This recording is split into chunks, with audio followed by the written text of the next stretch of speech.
Assalamualaikum warahmatullahi wabarakatuh. Berjumpa lagi bersama saya Amar.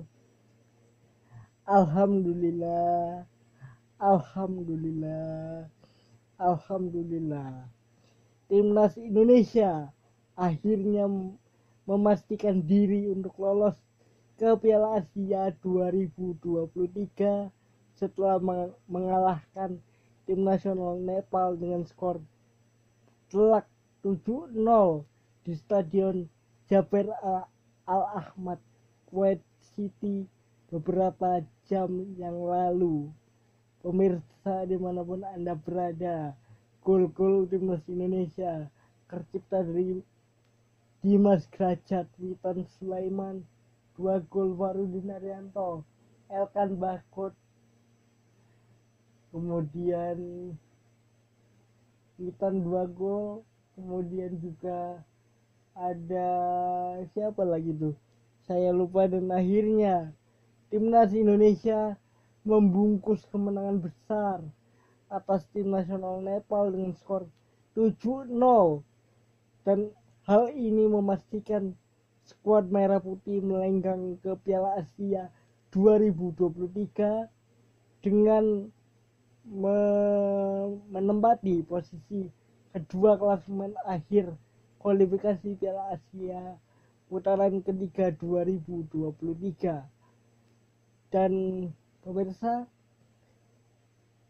kita ditemani oleh Malaysia, Vietnam, Thailand, Filipina yang sudah lolos terlebih dahulu ke Piala Asia 2023 tahun depan. Dan sekarang pemirsa, dengan hasil ini juga Indonesia berhak untuk mengajukan diri menjadi tuan rumah Piala Asia 2023. Beberapa waktu lalu Ketua Umum PSSI Muhammad Iriawan atau Pak Iwan Bule sempat mengatakan masih menimbang-nimbang atau memikir-mikir tentang mengajukan diri menjadi tuan rumah Piala Asia 2023 setelah China mundur menjadi tuan rumah Piala Asia tahun depan karena situasi COVID-19 yang meninggi di negara tirai bambu tersebut. Kita akan tunggu, kita akan melihat akankah Indonesia kembali menjadi tuan rumah Piala Asia 2023 setelah terakhir kali Indonesia lolos ke Piala Asia dan menjadi tuan rumah di tahun 2007 silam. Kalau kita melihat taktikal di pertandingan tadi, kita unggul segalanya memang. Kita menang sih, tapi ada beberapa kesalahan yang harus dievaluasi betul oleh Coach Sintayong, seperti beberapa kesalahan dari Arhan, Asnawi back passnya terlalu pelan dan hampir saja membuat Nadeo kerepotan, kemudian Matlock yang beberapa kali kehilangan bola. Jadi kayak masih ada beberapa kesalahan yang perlu dievaluasi oleh Coach Sintayong dan federasi pastinya. Dan ngomong-ngomong soal federasi, dengan hasil ini federasi juga harus berpikir ulang untuk menaruh pelatih Sintayong ke U20. Karena gini, kenapa saya punya alasan kuat kenapa Coach Sintayong harus tetap di tim nasional senior. Yang pertama, Coach Sintayong sudah mengerti, sudah tahu bagaimana cara melatih timnas senior, dan kalau ada orang baru yang masuk, maka semuanya harus diulang dari awal, harus strukturisasi dari awal. Jadi belum tentu orang baru itu bisa tetap memakai pilihan yang dipilih oleh STY. Belum tentu, karena setiap pelatih itu berbeda, setiap metode kepelatihan itu berbeda. Mungkin saja kita tidak tahu ya, mungkin saja ini asumsiku saja ya, mungkin saja Luis Milla yang akan menjadi suksesor Sintayong. Karena kenapa?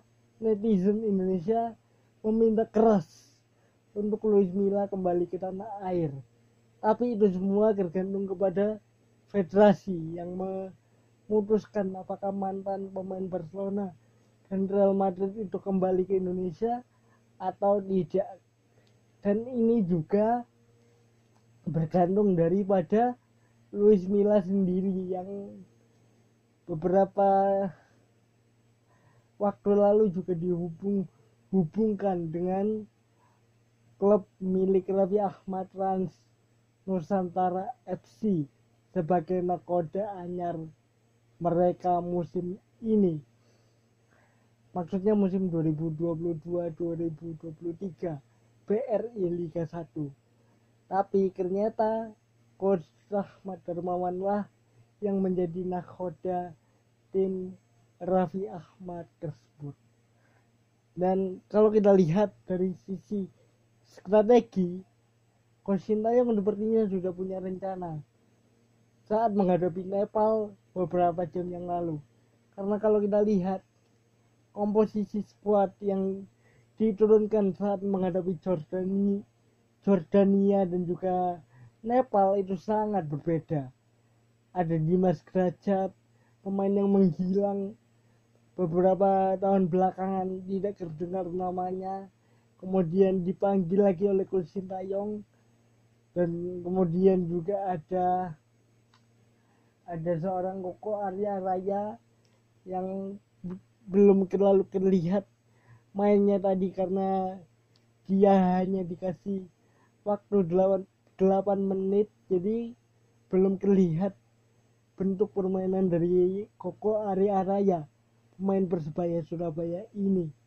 Dan kalau kita lihat ya, dari segi permainan Indonesia unggul sebenarnya, tapi sekali lagi ada yang harus dievaluasi oleh Coach Sintayong, seperti Asnawi, Arhan, Witan. Beberapa kali mereka miskontrol, salah umpan. Matlock juga begitu. Kemudian para pemain lini tengah terutama Klok dan juga Kambuaya kayak kurang kelihatan, tidak seperti di laga-laga sebelumnya menghadapi Nepal, menghadapi Kuwait. Karena di laga pertama Matlock dan juga Kambuaya begitu kelihatan gaya bermainnya itu seperti ya benar-benar bisa mengontrol jalannya pertandingan. Nah kalau tadi itu nggak kelihatan, karena jujur, kalau aku boleh jujur ya, Kambuaya sama Matlock, terutama Klok, permainannya hari ini kurang baik. Aku tidak bilang jelek ya, tapi kurang bagus ya. Kalau dari segi caranya Matlock menguasai bola, kadang-kadang masih miskontrol, kemudian salah passing, dan sering melakukan umpan-umpan lambung yang tidak efektif. Jadi kayak agak terlalu terburu-buru, terlalu racing mainnya timnas Indonesia tadi, terutama di babak pertama yang mainnya terutama setelah unggul 1-0, kita terlalu terburu-buru melepaskan umpan lambung yang kurang efektif.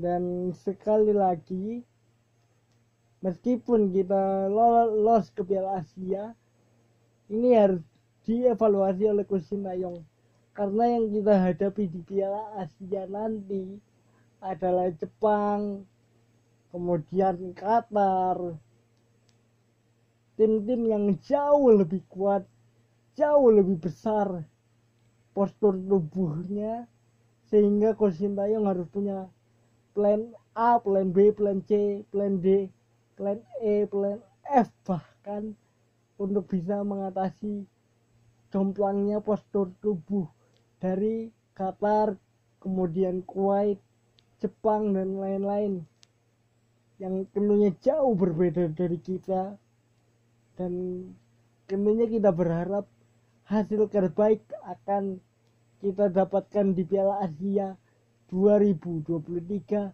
mendatang, dan semoga kitalah yang menjadi tuan rumah di Piala Asia 2023 mendatang.